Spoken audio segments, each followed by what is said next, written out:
It's interesting to look at things like video games and movies nowadays and see just how much of its original content and how much of it's adapted from something else. The most obvious example you come up with when doing this is adaptation of comic books into things like movies, cartoons, and of course video games. I actually didn't really collect comic books as a kid, despite clearly being the type of person that should have done so. The only comic books I actively collected were the Sonic the Hedgehog Archie comic books, believe it or not. I've got like 50 of those things laying around somewhere, and I think it's mainly because there weren't any comic book shops or even regular bookstores near where I lived, just a few comics that you'd find in the magazine rack of Publix. And that's just what they had for some reason. So the thing that actually got me into comic book superheroes wasn't the books themselves, but the adaptations of them, specifically the cartoons and to a lesser extent the video games. To this day, my absolute favorite superheroes are the X-Men, and I'm pretty sure they hold those spots because of how much I loved their 90s cartoon versions. I actually bought the entire 90s series on DVD at a convention a few years ago from a totally honest and reliable source. I mean, really, just look at these things. You tell me this guy wasn't legit? Jokes aside, I do really like the X-Men. I've played a lot of games following their adventures over the years. In fact, some of my earliest memories of games on the Sega Genesis were of X-Men games, so that's what I'm going to talk about today. This is X-Men for the Sega Genesis.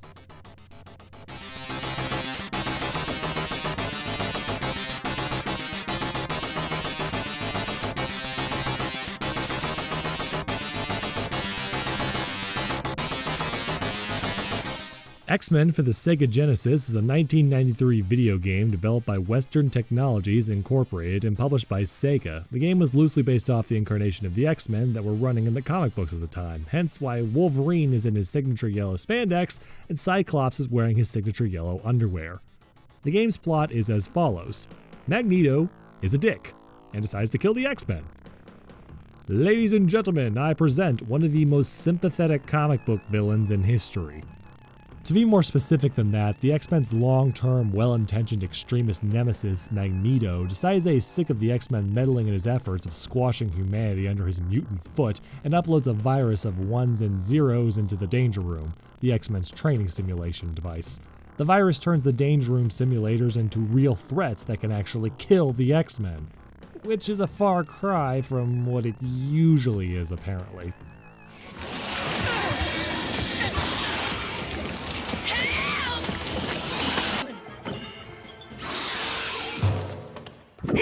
In order to survive, the X-Men have to keep fighting their way through each simulation that's based off their previous adventures, all while doing some awful platforming and then fighting a boss based on an old enemy. They then go back to the Danger Room, recuperate by punching some orbs, and then do it all over. And that's about it. What? It's a side-scroller from the 90s. Were you expecting some sort of Jane Austen level of narrative? At its core, the game is an action platformer, each level revolving around jumping across platforms, crossing bottomless pits, and punching bad guys so hard that they explode. You pick from one of 4 X-Men, that being Cyclops, Nightcrawler, Wolverine, and Gambit. Quite the sausage fest we've got going on here, huh guys? Each character comes with their own unique attack animations and abilities, but all of them rely heavily on one strategy: jumping and punching. There's a platform, jump on it. There's a guy, punch him. There's a guy you can punch, but he's on a platform you gotta jump to. Well, my friend, you are ready to take things to the next level. Even though the basic structure of gameplay is the same for all 4 characters, I gotta say that I really enjoyed the fact that they still went out of their way to make them unique. For example, Nightcrawler moves a little faster than everybody else and even has a unique jumping kick attack that propels him forward and lets him cross large gaps easier with the proper control. It really reflects the nimble acrobat that he is. Meanwhile, Gambit uses a quarterstaff to attack and thus has a wider attack range, but is also a bit bulkier and has a larger hitbox, requiring a slower style of play. Then there's Wolverine, who relies entirely on physical attacks, and Cyclops, who's a balanced all-around hero. It's nice that despite all the characters having the same basic abilities, they are handled in slightly different ways, and that's not even going into their mutant powers. If you know anything about the X-Men, then you probably already know what those are, but for a brief refresher, Cyclops shoots optic blasts out of his eyes, Gambit has exploding cards, Wolverine has a healing factor that you'll probably never notice, and also adamantium claws, and Nightcrawler can wall hack, making him a speedrunner's wet dream. Unfortunately, while these powers are awesome, they're also limited. Every character has a stamina bar that depletes upon power use, meaning you can't go willy-nilly with your optic blasts. As a kid, this is kind of annoying because I remember how Cyclops used to fire that thing off every 2 seconds in the show without getting tired. The concept of game balance wasn't something I understood back then. Your mutant powers aren't the only things in your arsenal though. There's also 4 support members of the X-Men that you can call in as some sort of special item. Storm, Rogue, Archangel, and Iceman can be called in to help you out of a jam, the first 3 causing a ton of damage to enemies on screen, while Iceman just creates a bridge. That sounds kinda lame, but don't be deceived. This is probably one of your most useful tools, and you can even use to skip boss fights if you use it right. You can only use your support members once per stage unless you find another one hidden somewhere throughout the level. To be honest though, I rarely found myself using any of them. Most of the time I just saved them for the boss and then nuked them. Beyond that, what more can I really say about X-Men for the Genesis? Oh yeah, I know. This game is really freaking hard. I've touched on video game difficulty in other videos before, and my views on it haven't really changed. Difficulty is subjective. What I find hard won't be the same thing that other people find hard, but I'm gonna say it right now, X-Men for the Genesis is a freaking hard game. The game isn't complicated, it runs on the most basic of basic premises when it comes to video games. Move across the screen to the right, jump over bottomless pits, kill enemies, occasionally look for a key to a door, and then fight a boss. What makes X-Men so deceptively tough though is just how the ways that it ramps up the difficulty with every single level. That isn't so bad. Nice little warm-up stage with not terrible platforming, easy enemies to fight, bosses. Okay, I'm in space now, and the enemies are tougher, but overall, whoa, what the hell, hold on, hold on a second. What is that? This level.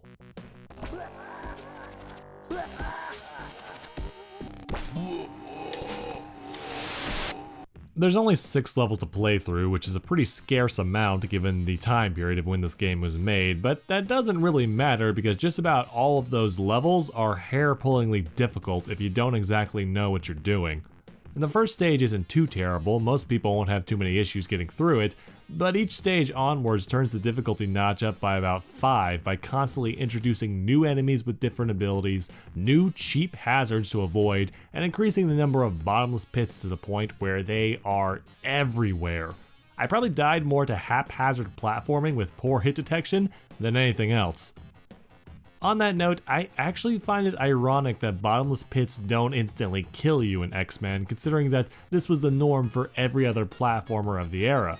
If you fall down a hole, resident telepath and often dead girl, Jean Grey, will scoop you up and drop you back onto the stage as soon as you're above solid ground. Despite this conceived mercy, you'll find it becomes less pronounced later in the game. You start taking more and more damage from pitfalls as the game goes on, to the point where falling into a pit once is basically a death sentence anyway.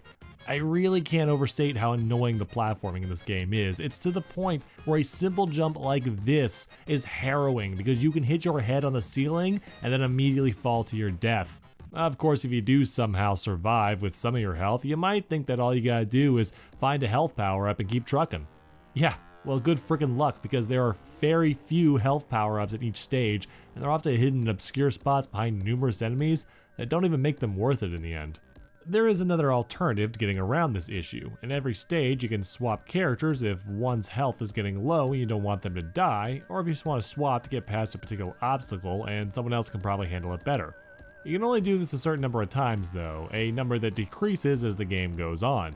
And eventually gets to the point where in the penultimate stage, you can only have one character substitution. The reason for switching is a lot more vital than just trying to preserve health though. Something interesting about X-Men for the Genesis is that there isn't a traditional live system. When you die playing as Nightcrawler, for example, you don't just automatically restart the stage as Nightcrawler. When a character's health reaches 0, they die. Permanently. Which is a lot more than we could say for their comic book counterparts. From that point onward, you gotta trudge through the game without that particular character, which can be pretty tough if you're not used to playing as the others. And while I think that this is an interesting mechanic that requires you to be more careful with your characters and learn everybody, it can also be a little annoying. I mean, if you've been playing the entire game as a specific character and you've gotten the hang of how they jump, fight, and act, it's gonna be pretty jarring when you're suddenly forced to play as someone else that you're not as familiar with, which is even worse when you're playing on a notoriously hard stage. You do get them all back for the final level, but that's assuming you can even get there with your now handicapped team. among other reasons. One of them being a rather infamous hurdle that you have to overcome in order to reach the final level of the game. Something that I am pretty certain that kids only discovered by accident. When you reach the next to last stage, you get a quick briefing from Professor X on how to stop the Danger Room virus. He says that after you reach the end of the stage, you'll need to reset the computer. Alright, that's kind of vague, but I'm pretty sure it'll make sense when I get there. I have no idea what to do. I'm stuck in a room. I see Chuck's head over there. What do you want from me, bald man? So here's the thing you're supposed to do.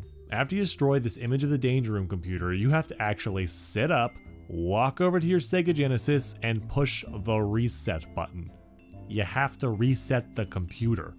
There's no indication at any point that this is what you have to do, and this entire stage you're on a timer. If the timer reaches 0, it's an automatic game over. The only thing you can do upon reaching this room is to jump around and try to figure out what the heck is going on. I can only imagine that the first person that discovered how to get past this part was just so frustrated after losing here the previous time, they just decided to hit the reset button to start again, only to have this happen. Don't get me wrong, I love clever fourth wall breaking solutions in video games, but only when they're implemented well and don't hinge on starting the whole game over. Metal Gear Solid did this great. It should be on the back of the package. The back of the package? What the hell does that mean? I wonder if there's hints of this on the back of the Oh, that's cool. It's a clever idea, but you gotta give me more of a hint to go on before I'll pat you on the back for it. And what's more is there's a little something that I know about the Sega Genesis. If you hold down the reset button too long, it does a hard reset opposed to a soft one. If you get a little too excited when doing this part, you won't advance to the final level. You just reset the game and have to do it all over again. I've seen this game end up on a couple of top 10 hardest Sega Genesis titles, and honestly, I think it does kind of deserve that title. I legitimately had a hard time with this game when I was little, and even when I was older. I couldn't beat it as a kid. It wasn't until years down the road that I was finally able to get through this thing. But, you know, while I did have fun playing it when I was little, and while I did get some nostalgia playing it again as an adult, I'm not sure I would call it a good game. I can't stress that enough, but a game being hard doesn't mean it's good. I've definitely got some nostalgia goggles from my old Genesis games, but this game just feels hard in the worst way. There's so many cheap shots, weird platforming, hit detection, and egregious means of actually progressing. I'm glad I played this game again because it's helping me realize that just because you're really fond of something when you're little, it doesn't necessarily mean it's actually worth toting of being of high quality. Of course, if you're a kid, it doesn't really matter if you beat a game or not. If another one comes out that has all your favorite characters in it, you'll probably pick that one up anyway. Which is exactly what I did. This is X-Men 2 Clone Wars.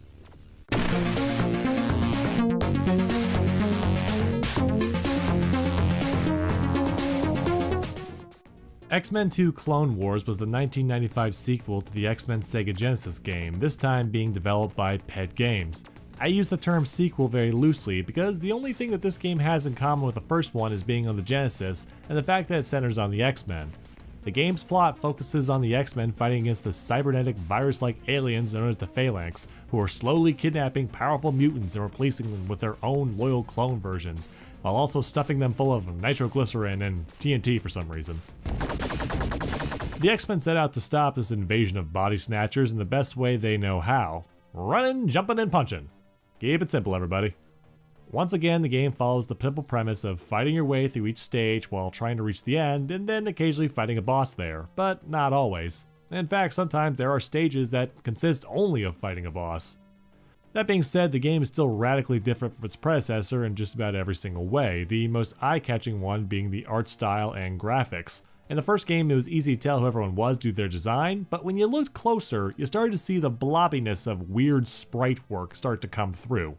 Compare and contrast to X-Men 2, where everybody was jacked and actually looked like they came out of a 90s comic book. So this, compared to this. Last year's model, compared to the new hotness. Please yes, God no.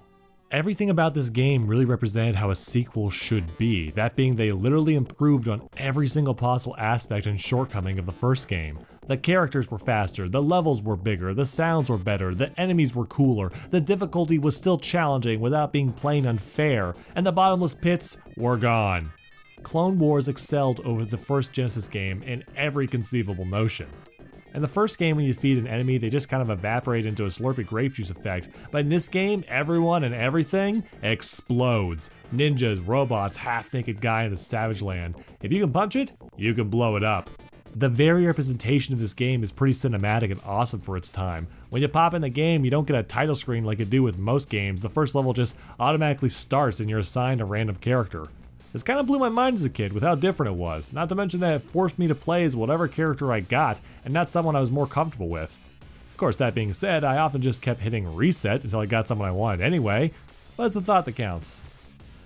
The characters themselves also got a huge upgrade from the first game. The 4 heroes from the previous title return, that being Cyclops, Wolverine, Gambit, and Nightcrawler, but this time they're joined by Beast and Psylocke, 2 characters that only appeared in cutscenes in the last game, but were still important to the plot. I mean really, look at how much plot Psylocke has here. Also, the characters have their own unique movesets, not just in how they move, but how their attacks move them around. They also have individual properties, like how Beast actually hits twice as hard as anyone else with his normal attacks, but they're slower, or how Nightcrawler's attacks propel him forward once again, thus making him the ideal speedrunning candidate, even though his teleportation no longer takes him through walls. Hell, there's even some characters like Wolverine and Nightcrawler who can freely climb up on the walls and ceiling, which lets them skip huge parts of the stage and find health power-ups. The power system was also reworked, now characters being able to use their mutant powers as much as they could possibly want without having a stamina meter. Some characters can also charge their abilities for a stronger effect, and when they're at max health or 1 point away, they get a stronger version of their power by default. The game had more stages, the music was better, the annoying permanent death system from the first was replaced by a traditional life system. Everything in this game triumphed over the first. They even took Magneto, a villain of the first game, and made him playable, something that totally blew my mind as a kid. Magneto isn't available from the start either. You have to unlock him by kicking his ass about a third of the way through the game, after which he'll join you for the rest of the journey as a playable character. With all this praise, you'd think I was about to call this game perfect. Well, sorry to say, but there is a rather big but coming. Laugh. While this is probably one of my favorite Genesis games, Clone Wars wasn't without a few imperfections and aggravations, and one of these things was character balance. Theoretically, you could play through every single stage in the game using whoever you want. Each character has their own abilities that make them unique, but the problem is that it feels like some characters are glaringly better or worse than the others. Take Magneto for example, probably the most unique character in the game. Magneto has a very unorthodox skill set for this kind of game. He doesn't punch, he doesn't run, he just shoots very little magnetic blasts from his hands and can jump really high or hover in place indefinitely. Compare and contrast everyone else, and Magneto plays almost like he should be in a different game. The issue is that playing as Magneto is incredibly difficult and almost not even worth it, considering how much of this game relies on moving quickly and killing enemies before they can even hurt you too badly. The way that Magneto is implemented in this game is so damn weird, especially when you first get him. The level that precedes the stage where you unlock Magneto is probably the worst stage to play as him because it requires you to quickly run across a stage while avoiding boulders and ascending a temple. But because Magneto is so slow, this can be kind of difficult. Even worse, when you actually reach the top of the temple, the boss can't be hurt by Magneto's attacks unless you hit him with half a dozen shots. Sure, you can just hover over to the side and avoid all of his attacks, but man, this is some boring stuff. I can only imagine how many kids saw that you could play as Magneto after beating him, only to immediately choose him and get their socks rocked by this stage. It doesn't get any better in the next stage or requires you to outrun giant death spike traps either. Magneto feels like a liability to his own team in this game, which really sucks because the idea of playing as a former boss enemy would have been really freaking cool. Honestly, if you really want to play on easy mode in this game, you should just play as Wolverine. He's got it all here. Fast movement, strong attacks, a super move that does quadruple damage while he's high on health and can shred bosses in 2 seconds. And of course his signature healing factor, which can heal him up to 3 or 4 bars of his health when he's low. If you're ever in a pinch as Wolverine, just go hang out on the ceiling for a while you heal up. It's not that I mind characters being different or even have some characters being harder to play, but if you're gonna have some characters blatantly better or worse, there's gotta be some sort of payoff for it. Playing as Magneto isn't very fun, and pretty much the only reason I ever played as him was to see if I could actually get through a stage with him. There's also the fact that the game tends to have a few difficulty spikes, kinda like the last game did, but thankfully they're not as frequent, which probably has to do with the game's length. It's really not until the last 4 or 5 stages that the game gets insane, and not all of it in a good way. I can't count the number of times a random, hard-to-dodge enemy flew in from off-screen for a cheap shot at my health. I personally can't get past some of these stages unless I'm playing as Wolverine. It's a shame that the first Genesis game wasn't as enjoyable as I remember, but I'm glad that Clone Wars held up. I'd say both games were difficult, but Clone Wars was difficult in a way that was actually fun, whereas the first game was difficult in a way where it was just kind of annoying. Clone Wars was probably one of my favorite Genesis games when I was little, and I'm glad I can still enjoy it as an adult. Kind of a shame they didn't make another X-Men game on the Genesis after Clone Wars though. There were plans to make another sequel apparently, which would have been called X-Women and would have focused on characters that weren't playable in previous titles like Rogue and Storm. I'm really bummed that this one never came out though now that I found out about it. X-Men's got some really great female characters. As much as I harped on the whole Psylocke butt thing, she's still one of my favorite X-Men and I was really glad that she was in Clone Wars. I just wish there had been some more female representation. I love the X-Men. I think they've done pretty well in all forms of media. Yeah, there's been some ups and there's been some downs, but you figure if you've been on the air that long, it's bound to happen. I think they're a series that definitely deserves to be in video games. And comic books, and movies, and cinematic universes. You hear that, Fox? You hear that, Marvel? I'm getting real sick and tired of this. You guys need to kiss and make up. We've all been waiting for it.